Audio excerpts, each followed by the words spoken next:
Hey guys, it is Charlie Rocket here, and it is a lovely day outside now that the sun is not trying to murder people. So I figured I would bring you a comic book review, a long-awaited comic book review, because it is Mighty Thor. So first to start off, of course, is Thor, Goddess of Thunder. This thing was amazing. It started off on the moon and took place right when Thor loses his worthiness, I guess. He is no longer worthy to hold Mjolnir. He cannot pick it up. So he is distraught on the moon. Freya and Odin and everybody else is there. They're just staring at him. Odin, of course, is furious. Freya is somewhat indifferent. She's sad for Thor, but she's like, yeah, but do we have to freak out about everything? Like, come on, guys. So Thor loses the name Thor and is now going by Odin's son because he can't hold the hammer. Goodness gracious. So people are mad because now there is a female Thor. She's kicking butt. She's taking names. Also in this comic, they introduce Malekith, who is the king of the Dark Elves. He's basically the big baddie in these comics. He has teamed up with the Frost Giants, and we don't really know why yet. But he's doing a lot of stuff. Thor tries to go fight him and he cuts Thor's arm right off. I'm sorry, Odin's son. His arm, gone. He's just floating in the ocean or in space or wherever because he's weak now. He's not actually weak, but you know, whatever. Meanwhile, new Thor, female Thor, Mighty Thor. She is learning how to utilize her powers. She's speaking funny, so clearly she's not somebody who is actually from Asgard because she is concerned about her speech, her inner monologue. Sounds weird, sounding a little Odin son-like. She's also learning how to best utilize Mjolnir, that kind of thing. It's awesome to see. Whatever. We're also introduced to Roxxon, which you guys know is evil, horrible corporation, blah, blah, blah. So the CEO is Dario, who is basically your typical run-of-the-mill evil CEO person. Right. Except for, you know, he turns into a, blah, blah. What's that called? Minotaur. Turns into a Minotaur. Why? I don't know. They didn't tell us yet. Not in this one. So this comic was super awesome. There was like a Thor versus Thor fight. That was really cool because everybody knows Odin's son is gonna be like so mad that the spotlight's not on him, that he's gotta fight somebody and prove he's cool. And that was really awesome. There was a lot of fighting frost giants and whatnot. We also were introduced to the god of fear, who is Odin's brother. Odin brought him in kind of to take care of this new Thor situation. He's so mad, he brings in the god of fear, and he's like, you're the new minister of justice. You lay down the law right now because I hate this lady. So this brings us to the next comic, which is Thor. Who holds the hammer? Who is this lady? Take off your helmet and show us your face. Bam, that's basically what that is. It started off with Dario's backstory so that we knew why he was a Minotaur. It was an interesting story, very short. Basically his family was murdered by some people and he was a little kid, so he ran away and he prayed to a Minotaur god and was granted the powers of a Minotaur. So that was him. He's like, cool, I'm like a Minotaur god now. I don't know. He makes a deal with Malekith. He's like, dude, I'll help you out. I'll give you whatever you want. All I want to do is drill for oil in these other realms because I'm all about the money. Clearly, that's what some random CEO from an evil corporation is about. So Malekith is like, cool. Turns out what he wanted that was in Dario's possession was the skull of the king of the frost giants. Why? We don't know yet. I don't know. So that was interesting. So then, meanwhile, Odin's son is like really trying to figure out who's this female Thor. He's like going down the list of people he knows who are women. He's really like not good at talking to ladies. All of them want to punch him in the face as soon as like he starts talking. he talks to Sif, and she actually does punch him in the face. He's like, is it my mom? Could it be my mom? I don't know. He goes to visit Jane Foster. She's dying of cancer, and he's like, is it you? It's not you. And he's just going down the list, crossing off names. Also in this comic, we are introduced to Roz Solomon, who is a S.H.I.E.L.D. agent. She had some badass moments working alongside Thor, and also like just being an awesome female character. I don't know why they brought her up, because she never came up again, but it was still legit. I accept this.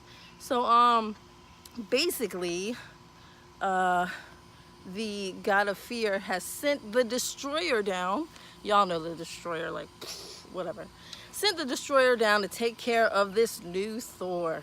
And it wasn't going well. The fight wasn't going well until Odinson showed up with like a female army. Like, he had been going around talking to all these ladies to see if they were the new Thor, that he just collected them all as a big army. Like, everybody was there. His mom was there. Like, Sif was there. Valkyrie was there. But then also like Spider-Woman, Scarlet Witch, Black Widow, like everyone, Captain Marvel. Like, they was all there.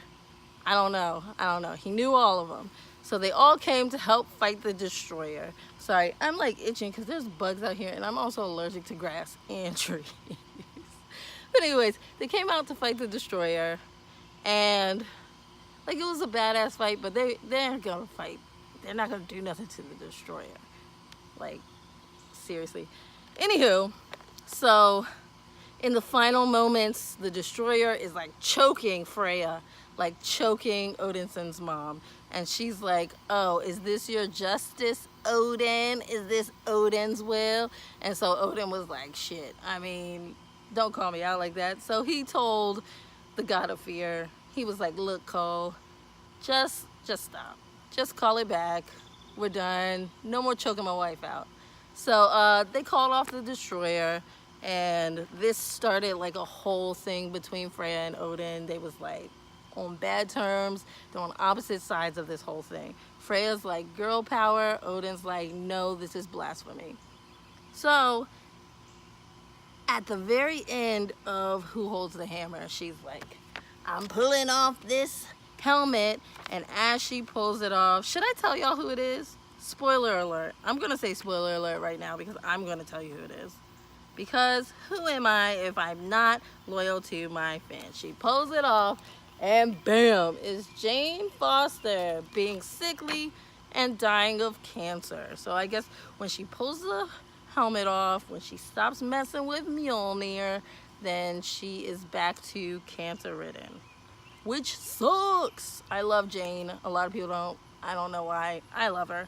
Anywho, which brings me to today's comic, Mighty Thor, Thunder in Her Veins. This thing, okay, it took me a long time to read this because it starts really, really slow. But towards the end, it gets bomb.com. Like, it's really, really good. It starts off talking about kind of how the whole Thor thing works with Jane's cancer.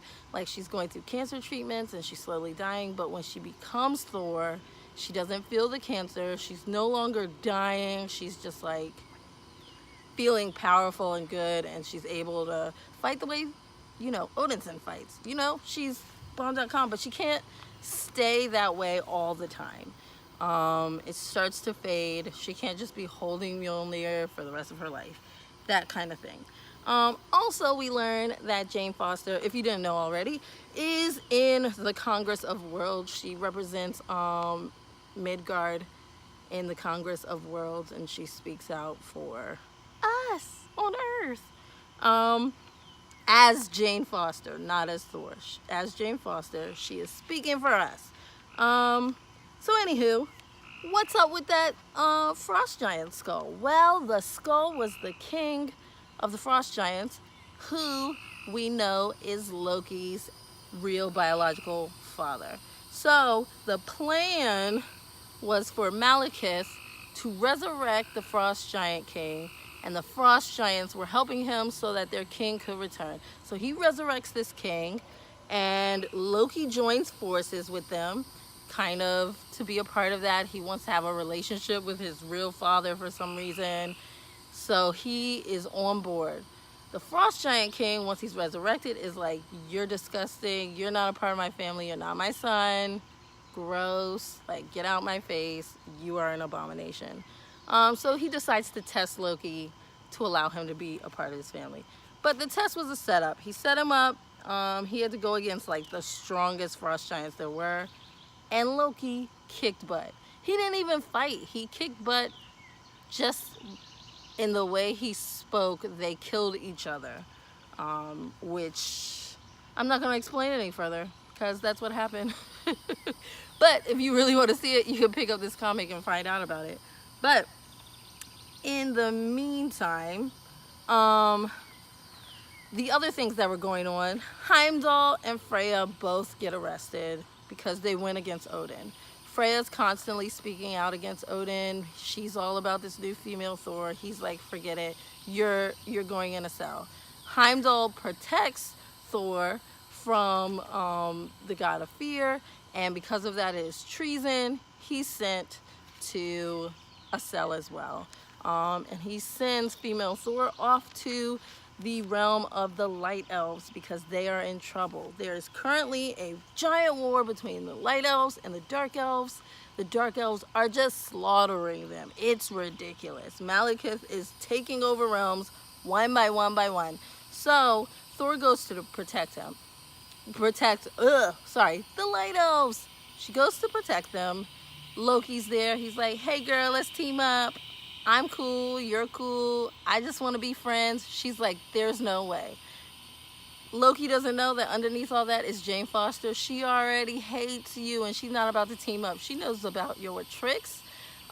This results in a giant battle of Lokis. Like every version of Loki, Kid Loki, Frost Giant Baby Loki, like there was a Hulk Loki, Lady Loki, and all of them fighting Thor, fighting each other.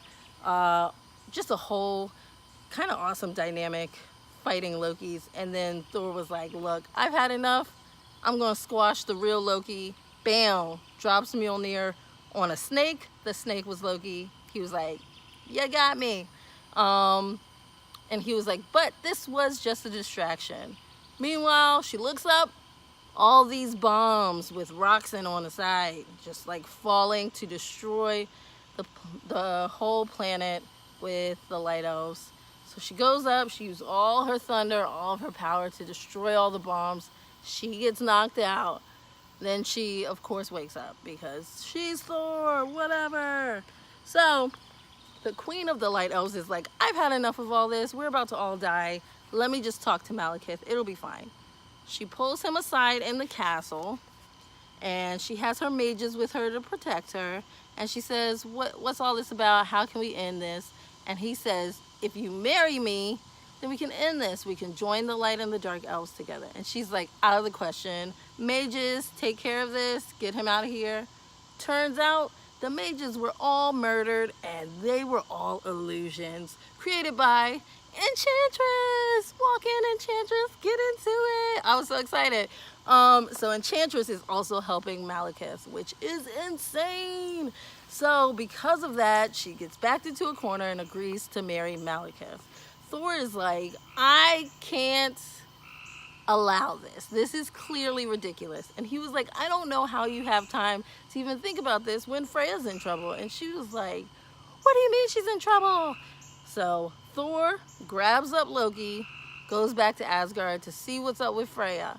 Meanwhile, Malekith is marrying the Light Elf and takes over that entire realm, and then throws the Light Elf Queen in a prison. Duh, I don't know why she didn't see that coming, but it happened. She goes back to Asgard, and Freya is on trial by Odin. He's like threatening to throw her away forever for her treason, and she's just yelling right back. She's not going to back down on her feelings. And so Thor arrives and starts fighting Odin. This fight knocks them into other worlds, knocks them onto other planets. They are far, far in the distance. Meanwhile, Freya and the rest of Asgard is fighting the god of fear, because there's basically a civil war going on where the people of Asgard were super happy when Freya was in control of Asgard, keeping everything safe until Odin returned and messed everything up. Y'all see that bug? It's a lightning bug. It's getting dark. Anywho, so there's a huge civil war going on. Loki's all chained up and Freya frees him, and everyone says, why would you trust him, he's crazy? And she said, well, I sent him to be a spy with Malekith. You guys don't have to trust him, trust me, because I trust my son. So they said fine, and Loki says, Mom, like in the midst of the fight, he says, Mom, you were so right about Malekith's plans. And she was like, look, can we talk about this later when I'm not fighting, like the Destroyer and the God of Fear? And he was like, well, you were right about everything except one thing. And he stabs her in the back. Oh my gosh. And the knife had poison on it. She's like poisoned and dying. Everyone's like, WTF? Loki disappears. Odin is mid-fight and feels it like in his soul. And he's like, nope, stop. We're going back to Asgard. The fight is ended. Everyone's just kind of like trying to figure out what happened to her, and everyone has laid down their swords for the moment. Loki is gone. They can't find him. The God of Fear finds him and asks why he shouldn't kill him or turn him in. And Loki says, well, while I'm still at large, you're no longer the most hated person in all the realms. He said, cool, I'll let you do you then.